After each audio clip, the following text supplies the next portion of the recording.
So today is an exciting day because we're going to be talking about Accutron, and we are joined today by the managing director of Accutron, Michael Benavente, an old friend of mine. We go back a long way, Michael, so welcome. Nice to see you. And we are joined by the vice president of sales of Accutron, and that's Elena Viente. So thank you for joining us. And this is fun for me because I was approached by Eleanor a little while ago to launch or help relaunch the Accutron brand in New England, northern New England. And I was very excited about it because Accutron is special to me. It goes back to when I was 9 years old, and my dad came home with his first Accutron, which is now on a red strap because my sister wears it. But we have his original Accutron from 1960.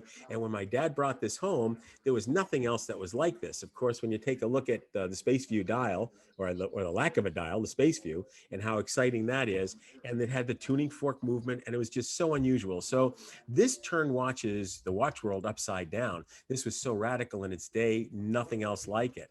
So back then we were talking about either a manual wind movement or a movement that was automatic, so wound by the movement of the wrist.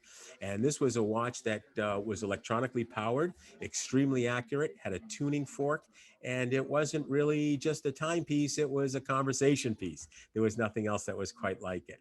So for me, it was pretty exciting. I had to have one even at 9 years old. I knew one of these would be in my future. And I have with me today my graduation watch. So my graduation from high school, I got an Accutron as well.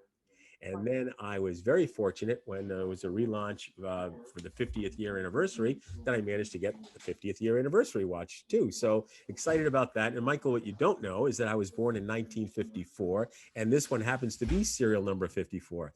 So kind of crazy that that occurred, and fun for me. So watching Accutron grow in my father's business, having the excitement about the brand, it was really wonderful to be able to relaunch the brand with you. But I have questions, which are, how did this come to be? How did we see the Accutron relaunched? What was the idea behind the project? Give us a little background. Thank you, Stephen. And those are great stories and great emotional connections to brands. I mean, that's really what's special today about doing this relaunch 60 years later. And that's really what the impetus was to get restarted was about 4 years ago. Accutron had been through a lot of different iterations. Boulevard always owned Accutron and started the brand in 1960. So there's this deep connection between Boulevard and Accutron. But as we were rethinking Accutron for this year and this anniversary, we really wanted to go back to the roots, which was a separate standalone brand. So that was really the main goal. And then the technology that we were going to introduce this year was also exciting. Our parent company had been working on this movement specifically for Accutron for over 10 years. And we knew that we were going to need that runway to launch that movement this year. So that's how everything kind of came together. And we are happy to be able to do all of that this year. So can you tell us a little bit about that movement? Because there has never been, and there is not anything like this on the market today. This is a first, which fits right into the DNA of your brand, being revolutionary. Well, it is the first electrostatic movement ever created. So it's a first in our industry. And much like you expressed in 1960 with the tuning fork movement, at that time, it was really a revolutionary movement. We had not seen really a change in how we measure time back in 1960 up until the introduction of the first commercially manufactured electric movement, which was the tuning fork. So today and this year, we're proud to introduce, again, another way to measure time. And this time it's with an electrostatic movement.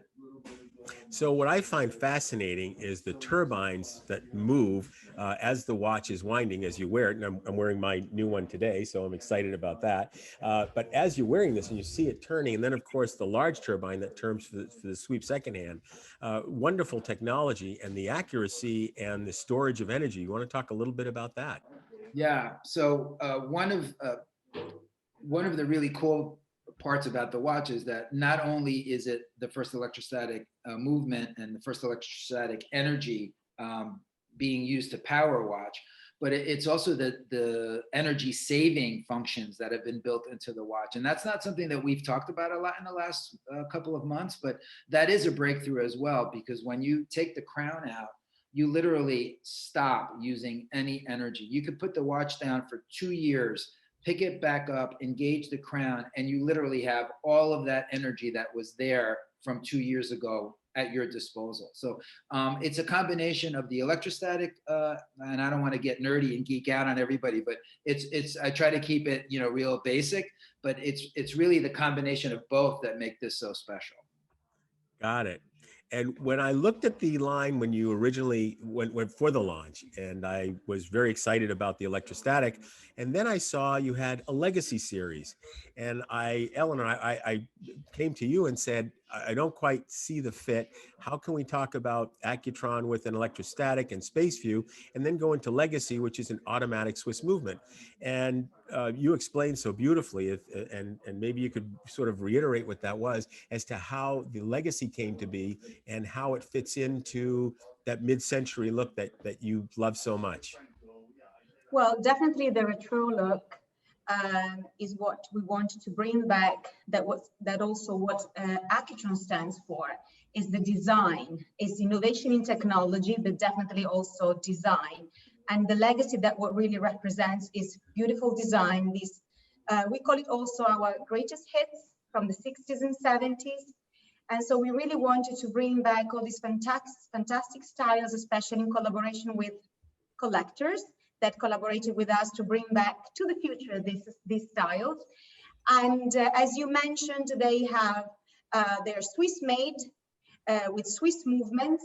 And also because, again, for the 60th anniversary that we're celebrating this year of the Accutron brand, we wanted to bring to represent everything that Accutron stands for in our capsule collection. And definitely also the heritage of the Swiss made is within our DNA, because we used to have also a facility in Switzerland from 1912 till mid-80s. So definitely the Swiss made is there. So the entire collection talks about what Accutron stands for. So I remember this one. This is the one the King wore, right? So can you tell us a little bit about Elvis's watch? Well, this is also in our archive here in the Empire State Building in New York. We have a fantastic museum. And that's the original one that Elvis Presley was wearing. We have the certification with his initial, at the back of the case. So a fantastic piece that was a must to have back in our collection for the launch this year. Fantastic. I remember at Royal Jewelers back in the 1970s, one of the real popular watches was this style, which I believe was, well, they called it the railroad watch. And I'm trying to remember right. So share with us a little bit about how this became the railroad watch.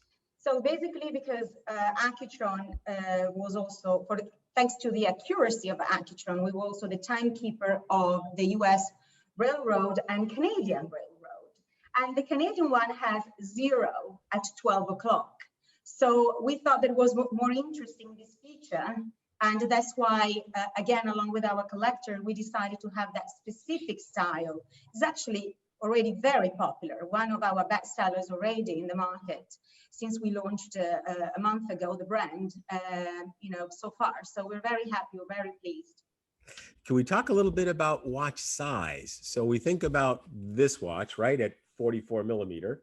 And we think about some of the other introductions like the railroad watch, like this watch, which was very popular at the time. And these sizes are considerably smaller than something like the 44 millimeter. So were these designed with intent for both men and women to wear? Want to just talk a little bit about the fashion statement and what they represent and who's the target audience? So with the legacy, we like to talk about a collection that is unisex, thanks to the styles, but also the case size. We can really target gentlemen and women. In fact, I'm wearing one today. I'm wearing this asymmetrical case. Very nice. Brown leather strap, very comfortable, very, very sophisticated, and I personally love it. And while with the electrostatic collection, of course, because we had to have slightly bigger case to contain the movement, then we talk about a slightly bigger case for this reason. And 45.1 millimeter with the DNA and 43.5 with the Spaceview. However, the features, the way it's been designed, it really looks perfect on your wrist. It does. The Legacy Collection, if I'm not mistaken, these are all limited edition, are they not? Correct. They're all numbered Yeah. to 600 pieces. Yes, So from 1 to 600. only 600 worldwide for each of these models. Wow. So, Michael, when my father brought home that Spaceview watch, as I said to you, something that had never been seen before, and I was really curious because you had that sort of aqua blue on the dial. You could see the coil. How come that was a watch without a dial?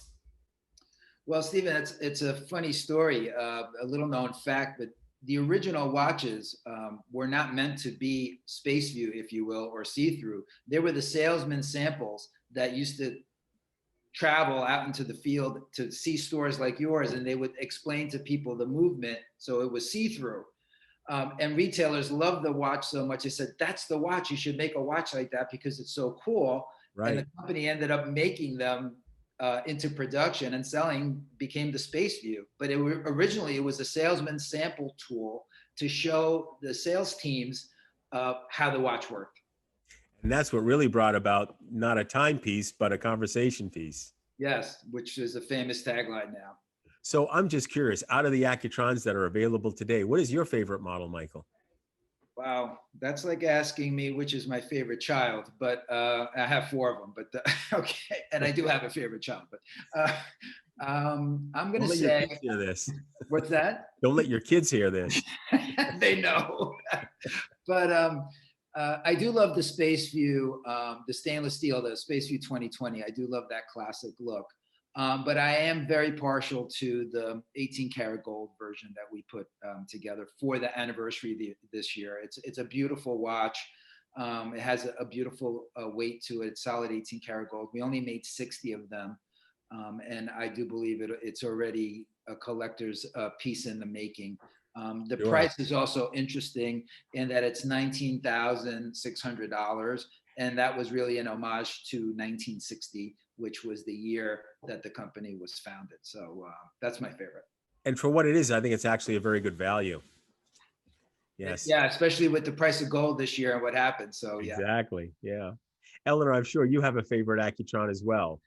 Well, yes, for sure. I mean, as Michael said, it's very difficult to choose one, but the one that I'm wearing, the Legacy, I really love it. This one with the asymmetric case shape, and it has a very classy look, and I can wear it literally for special occasions or to go to work during the day. So I truly enjoy wearing it. You know, when you talked about design at one point, you and I had a conversation. You had talked to me that these designs were mid-century, which is becoming very popular now in terms of design and style. But it makes me feel really old because I was born mid-century. So we have to change the terminology.